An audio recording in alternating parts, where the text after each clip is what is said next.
Salam sehat dan salam olahraga. Kembali kita bertemu pada materi yang baru ini, yaitu tentang atletik. Khususnya pada pertemuan ini untuk kelas 12. Soal pengertian dasar ataupun secara asal-usul atletik ini sudah kita pelajari mulai dari kelas 10 dan kelas 11. Yaitu bahwa atletik dikatakan menjadi induk dari segala cabang olahraga atau disebut dengan ibu dari segala cabang olahraga dengan istilah mother of sport. Kenapa dikatakan merupakan induk dari segala cabang olahraga? Ada 3 alasannya. Yang pertama, bahwa atletik merupakan cabang olahraga tertua. Yang kedua, bahwa atletik sudah dilakukan oleh manusia sejak manusia itu lahir. Yang ketiga, bahwa atletik merupakan sumber atau dasar untuk cabang-cabang olahraga yang lain. Misalnya untuk sepak bola, bola voli, bola basket, dan cabang-cabang olahraga yang lain, dasarnya adalah atletik. Maka untuk kelas 12, nanti materi-materi yang mau disampaikan adalah dari nomor lari, yaitu lari sambung atau lari estafet. Untuk dari lempar, yaitu lempar lembing. Dan untuk lompat adalah lompat tinggi. Itulah secara khusus nanti akan Bapak jelaskan, walaupun nomor-nomor yang lain akan Bapak tampilkan secara sepintas.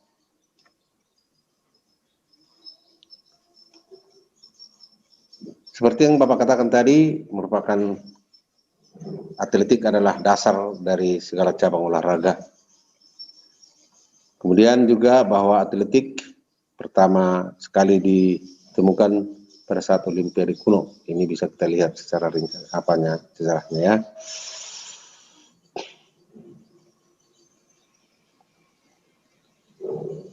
Kemudian pembagian daripada nomor-nomor atletik itu tadi ada lari atau disebut dengan sprint, ada jalan atau run, lompat, jump, lempar atau throw.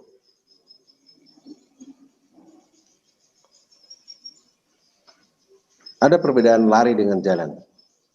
Ya. Kalau di sini dikatakan ya, gerakan melangkah dengan kecepatan tinggi, itulah lari. Sedangkan jalan, perbedaan dengan jalan dengan lari adalah pada saat salah satu kaki selalu berhubungan dengan tanah, sedangkan pada saat lari ada saatnya untuk melayang di udara atau tidak menyentuh tanah. Itu sudah pernah Bapak ajarkan juga untuk kelas 10. Nomor jalan, yaitu jalan cepat, sepintas saja kita lihat ya. Bagaimana itu dilakukan, bahwa selalu hubungan kaki dengan tanah itu berhubungan, tidak bisa lepas. Kita lihat gambar. Teknik startnya.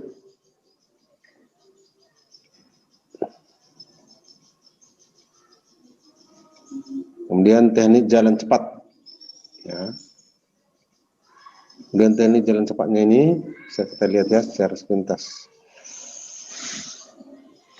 Kemudian nomor-nomor lari. Nomor lari jarak pendek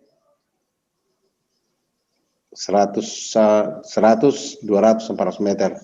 Lari jarak menengah 800 sampai 1500. Lari jarak jauh 5.000, 10.000 meter dan maraton 42.195. Namun dari lari estafet itu adalah bagian dari lari jarak pendek sebenarnya. Kenapa? Karena nomor jarak yang diperlombakan pada lari estafet itu atau lari sambung adalah 4 kali 100 meter dan 4 kali 400 meter. Karena ini adalah lari beregu. Maka dalam pembahasan nanti secara khusus akan saya bicara tentang lari estafet ini setelah kita melihat sepintas nomor-nomor lari yang lain. Ini lari jarak pendek dengan aba-abanya, kemudian startnya, ada startnya, ada start berdiri, start jongkok, dan start melayang. Ini nanti secara khusus pada lari estafet.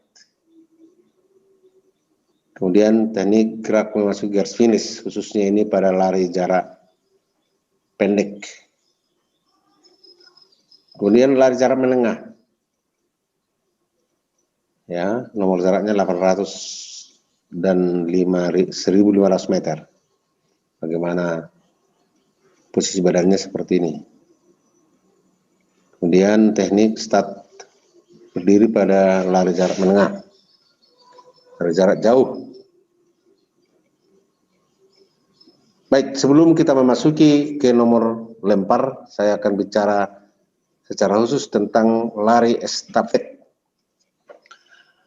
Dalam lari estafet itu mempunyai suatu lintasan atau disebut dengan sintelban. Ya.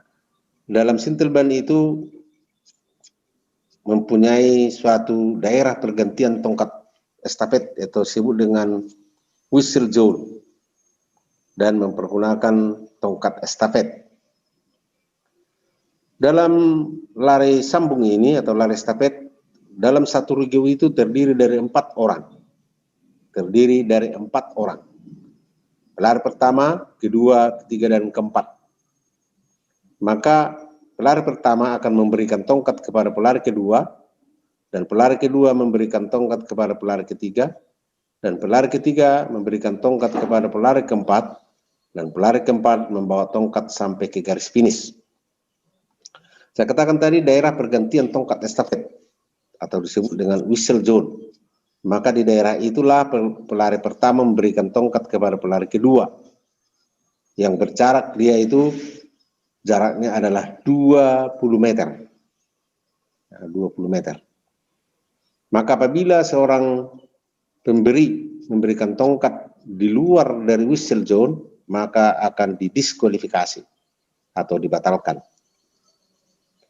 Seperti Bapak katakan tadi, nomor jarak yang diperlombakan pada lari estafet atau lari sambung ini adalah 4 kali 100 meter dan 4 kali 400 meter. Dalam lari estafet, pergantian tongkat ada 2 macam. Disebut dengan visual atau dengan melihat, dan yang kedua adalah non-visual, tanpa melihat.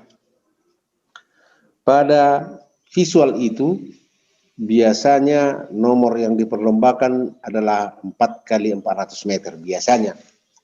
Kenapa? Karena jaraknya jauh sehingga bisa dia menoleh ke belakang pada saat menerima tongkat estafet. Walaupun terlambat masih ada kesempatan untuk mengejar lawan. Sedangkan untuk non visual atau tanpa melihat biasanya itu dilakukan pada nomor jarak lombanya 4 kali 100 meter. Maka yang diutamakan adalah kecepatan pada saat pergantian tongkat estafet supaya bisa lebih cepat sampai ke garis finish, karena jarak yang ditempuh itu hanya 4 kali 100 meter atau 400 meter lah seluruh jarak yang ditempuh mereka 4 orang. Kemudian pada lari estafet ini, ada perhitungan jaraknya. Artinya bahwa seorang pelari itu bisa menempuh jarak tidak sampai 100 meter, hanya 80, 90, ya. Tapi bisa juga seorang pelari itu menempuh jarak lebih dari 100 meter, apakah itu 110 sampai 120 meter. Kalau misalnya ini bisa digambarkan dalam suatu gambar ataupun penjelasan langsung, ada suatu sintelban, ada perhitungannya, ya. Tapi boleh nanti ditanyakan mana yang kurang jelas, ya. Itu dalam lari sambung atau lari estafet, walaupun dalam hal ini tidak begitu ditampilkan bagaimana itu lari estafet ataupun lari sambung itu. Tapi boleh nanti kamu lihat di internet, ya, dan di buku paket pada materi kita di buku paket itu pada halaman 63, sampai halaman 77. Itu materi tentang lari ataupun pada atletik. Baik, itu pada lari estafet. Kita lanjutkan dengan nomor lempar. Nomor lempar itu terdiri dari 1. Lempar lembing, lempar cakram, tolak peluru, dan lontar martil. Pada kelas 12 saya akan berbicara tentang lempar lembing, yaitu khusus tentang lempar lembing. Baik, ini materi lempar lembing. Lempar lembing merupakan nomor lengkap yang pelaksanaannya lebih mudah dibandingkan dengan lempar lainnya. Gerakan lempar lembing merupakan gerakan yang alami. Jadi setiap orang dapat melakukan lempar tersebut. Ukuran lembing. Sini ada ukuran-ukurannya, panjang lembing itu. Untuk putra, panjangnya 260 sampai 270 cm. Panjang seluruh lembing. Berat lembing itu untuk putranya adalah 800 gram. Sedangkan lebar lilitan atau yang dipegang untuk lembing ini seperti ini, pegangannya 15 sampai 16 cm. Untuk putri, panjang lembingnya 220 sampai 230 cm. Sedangkan berat lembingnya untuk putri 600 gram. Sedangkan lebar lilitannya, baik itu putra dan putri sama, 15 sampai 16 cm. Ini soal ukuran daripada lempar lembing. Namun di sini tidak ditampilkan, saya lihat, tentang mata lembing. Panjang mata lembing itu ukurannya adalah 33 cm, ya, hanya tambahan saja ya, 33 cm.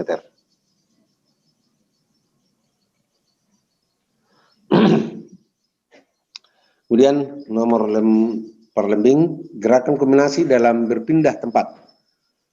Pada nomor lempar lembing, seorang pelempar dapat melemparkan lembing dengan jarak yang jauh karena mendapatkan tambahan tenaga dari hasil pelaksanaan awalan.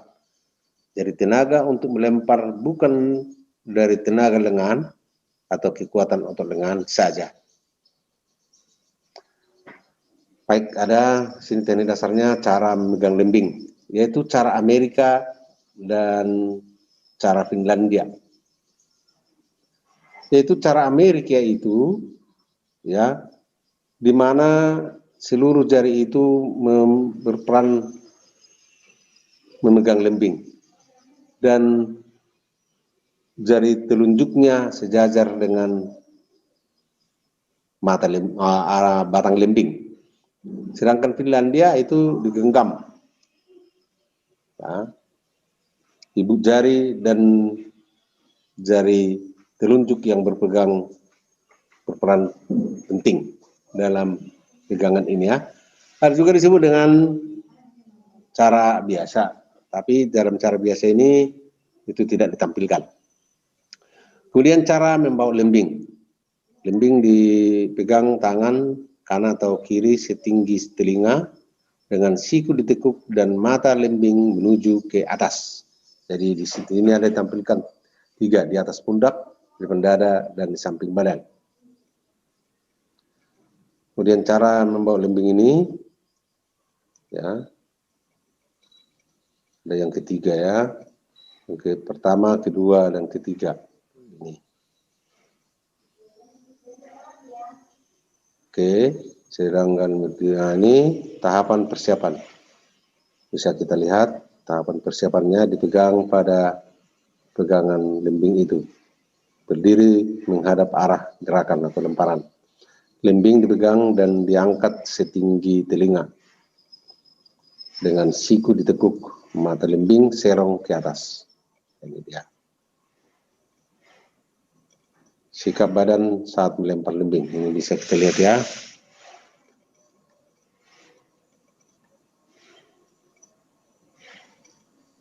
Baik, cara melaksanakan gaya jingkat. Ada untuk melakukan lemparan itu pada lempar lembing ada gaya jingkat.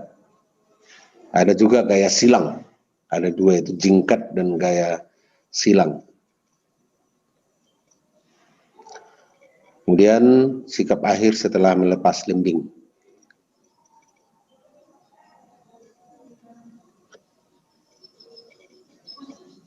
Terus ya.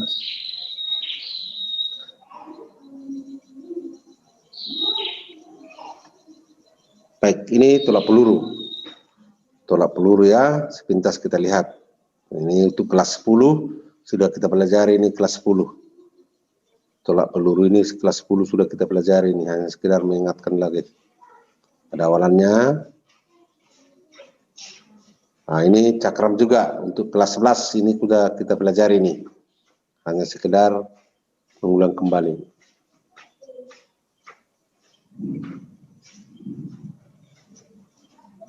Sekarang kita masuk ke nomor lompat. Lompat itu ada 4 jenis: lompat jauh, lompat tinggi, lompat genggalah, dan lompat jangkit. Tapi untuk kelas 12 ini kita akan berbicara tentang lompat tinggi. Kita lihat pada lompat jauh ini, lompat. Ya. Sekarang kita lompat tinggi. Awalan yaitu dengan gerakan langkah kaki dengan kecepatan yang konstan, 3 langkah, 5 langkah, dan 7 langkah, dan sebagainya. Artinya pada saat mau melakukan awalan. Oke.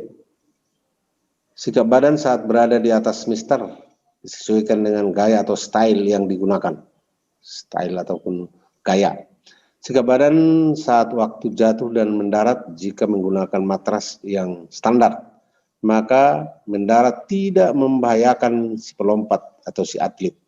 Tetapi apabila mendarat pada bak pasir, harus memperhatikan cara mendarat yang benar agar tidak terjadi cedera.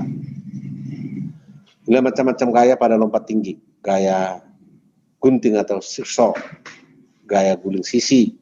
Sebenarnya ada 3 lagi, disebut dengan gaya flop, gaya membelakangi, ada gaya straddle atau guling perut, yang kemudian ada gaya Scott atau gaya jongkok.